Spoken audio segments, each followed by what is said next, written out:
You've probably heard of Khutulun, the Mongolian wrestling princess, a descendant of Chinggis Khan who beat all opponents.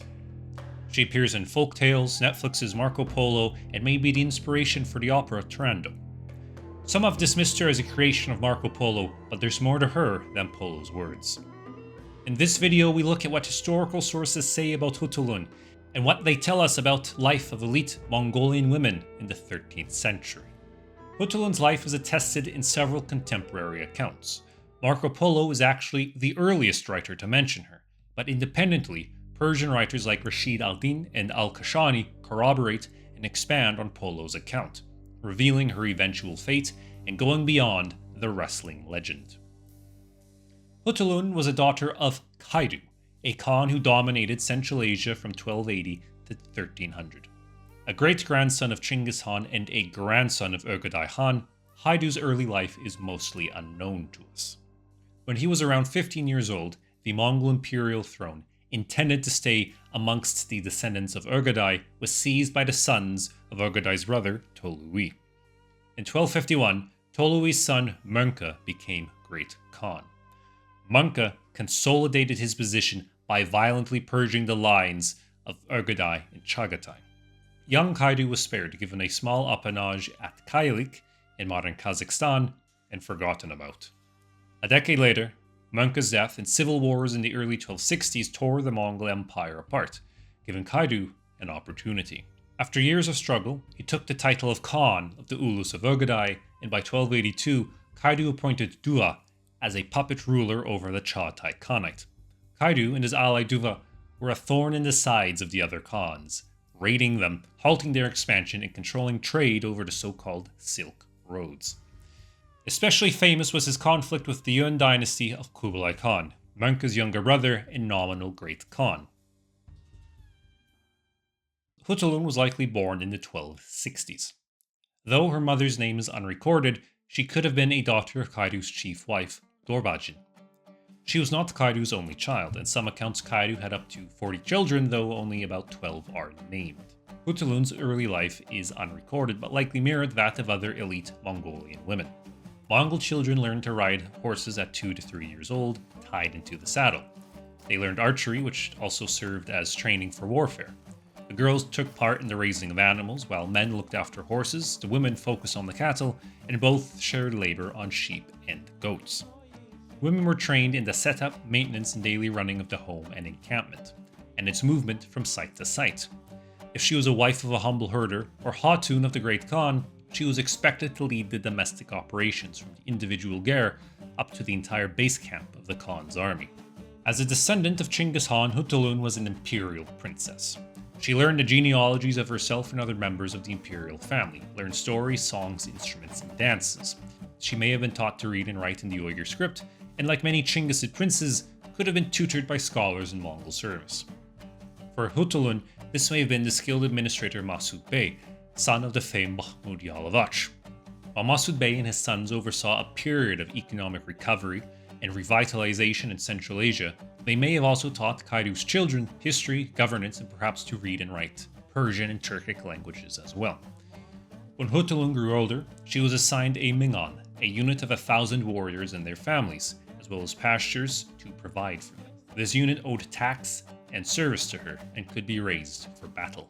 We are told that Kaidu loved his daughter Khutulun the most of all of his children, singling her out for her competence, bravery, and intelligence, and how Kaidu deeply valued her advice.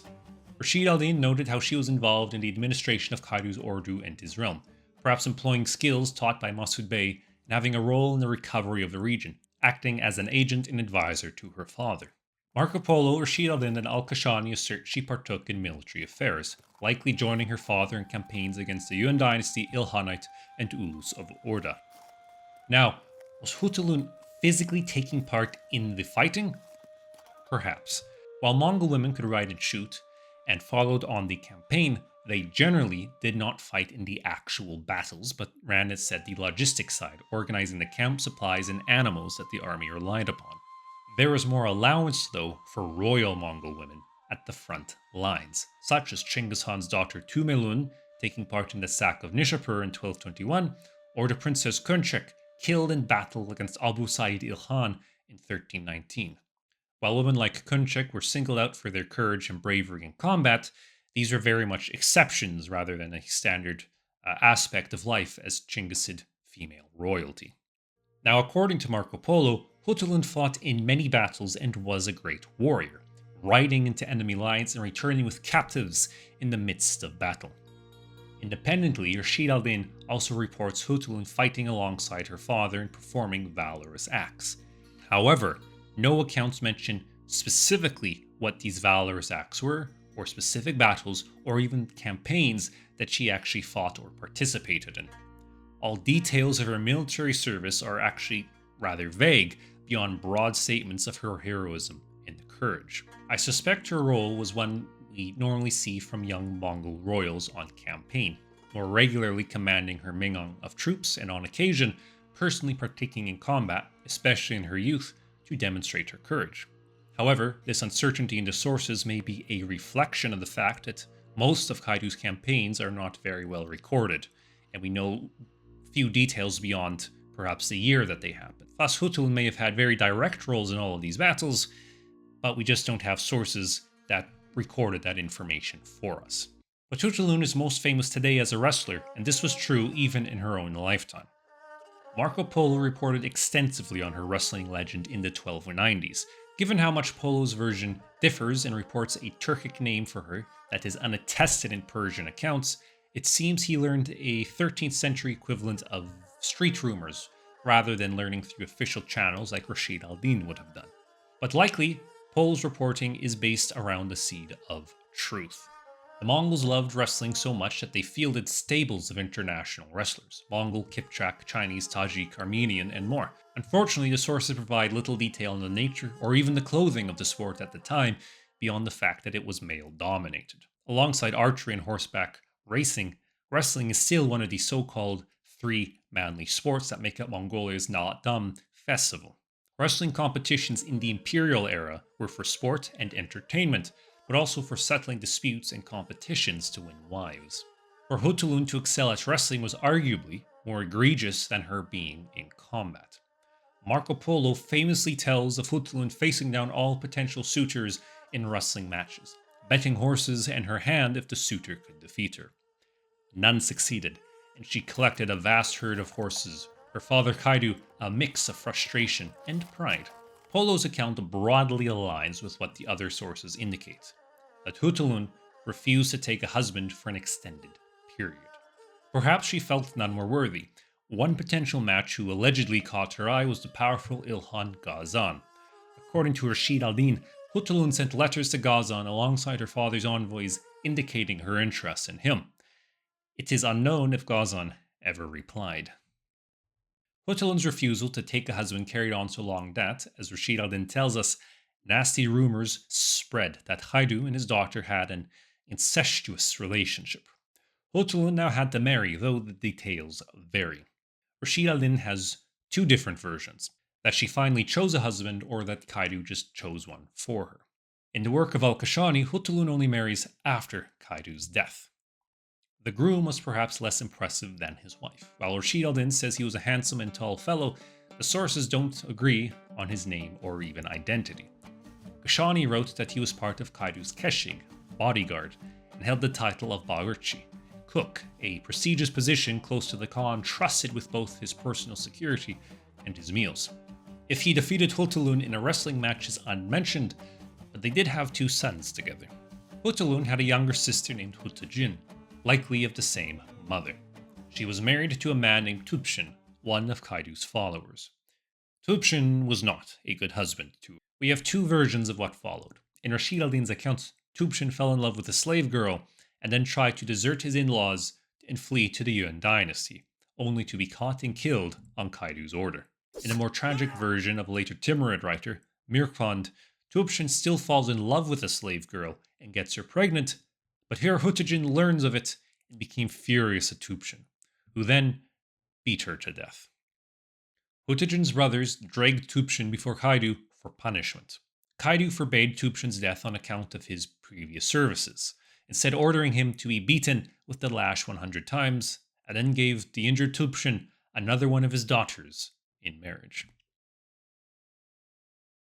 By the end of the 1290s, Kaidu and his ally Duva controlled an irregular territory from the borders of India to western Mongolia. But after the death of Great Khan Kublai in 1294, Kublai's grandson and successor, Temur Uljetu, abandoned his grandfather's dreams of conquest in Japan and Southeast Asia and began to concentrate troops on the border with Kaidu. This led to a series of battles that eventually resulted in Kaidu's death in 1301 from injuries he sustained in combat, precipitating the destruction of everything Kaidu had worked for. Kaidu had wanted his son Orus to succeed him, a son of his chief wife Dorbagen, and who was closely supported by Khutulun. Despite how much he valued her, there was no indication Kaidu wanted Khutulun to be Khan. While female regencies were relatively common in the Mongol Empire and its successors, there was only one case where a woman actually became Khan, the powerless Sati Bey in the Ilkhanate for a few months in 1339. There was no legal basis in the Mongol Empire for women to become Khans. But Kaidu's Chagatai ally, Duva Khan, had spent too long under the shadow of the line of Urgadai. Even before Kaidu's death, Duva was starting to become a reluctant ally. Having spent nearly 2 decades under Kaidu's authority, and grieved by the death of his favorite son Kutluk during an invasion of India in 1300, Duva was in his prime and ready to deal with Kaidu's children. He began by undermining the authority of Orus, backing instead Kaidu's firstborn son, Chapar. Chapar's mother was one of Kaidu's concubines, and a weak-willed, jealous, thin and sickly man who Duva easily wrapped around his fingers. With Duva's backing, Chapar challenged his brother Orus for the Khanate. Rashid ad-Din and al-Kashani agreed that Khutulun and her brothers fought for the succession of Orus, arguing that their father's will must be honored. Rashid wrote that Khutulun desired to run the military and lead affairs of state, and perhaps she felt Orus would be someone she could control. But Duva had known that Khutulun would be the most troublesome of all Kaidu's offspring, and he and Chapar had their defense prepared.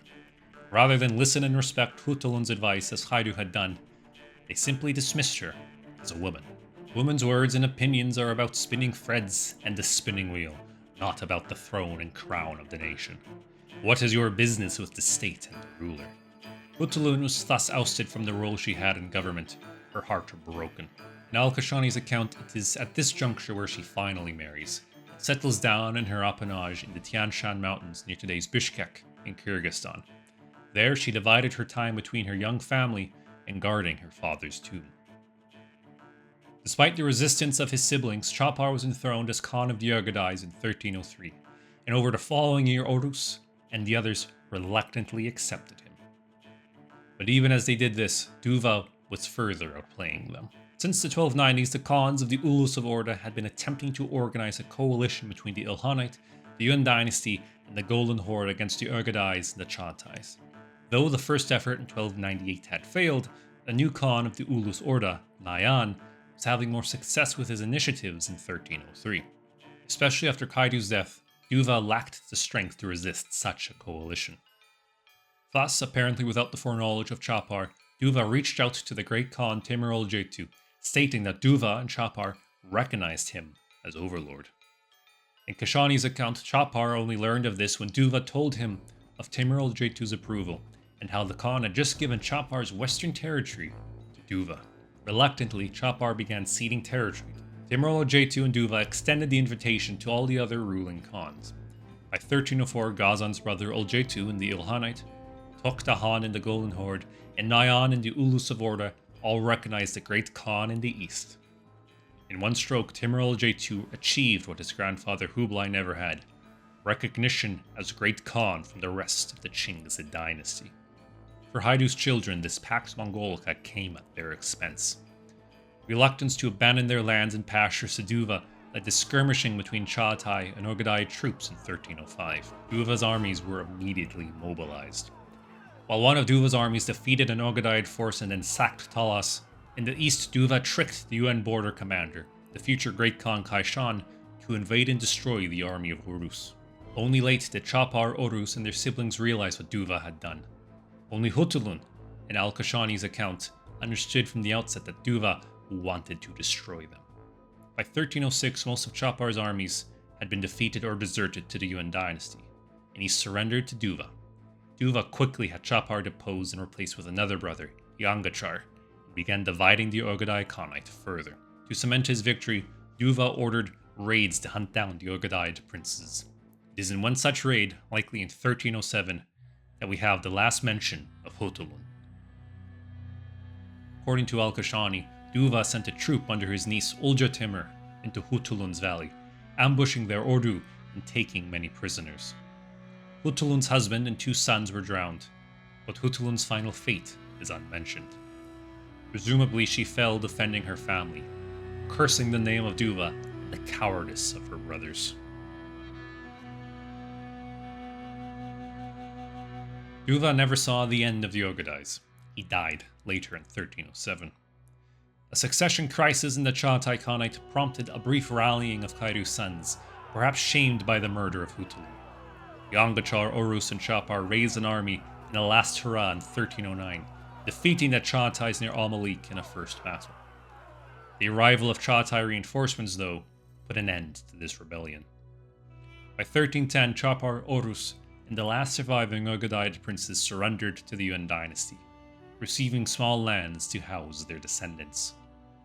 The Ulus of Ogadai was dissolved, its lands and peoples divided between the Chagatai Khanate and the Yuan dynasty. This Pax Mongolica, though, was short-lived.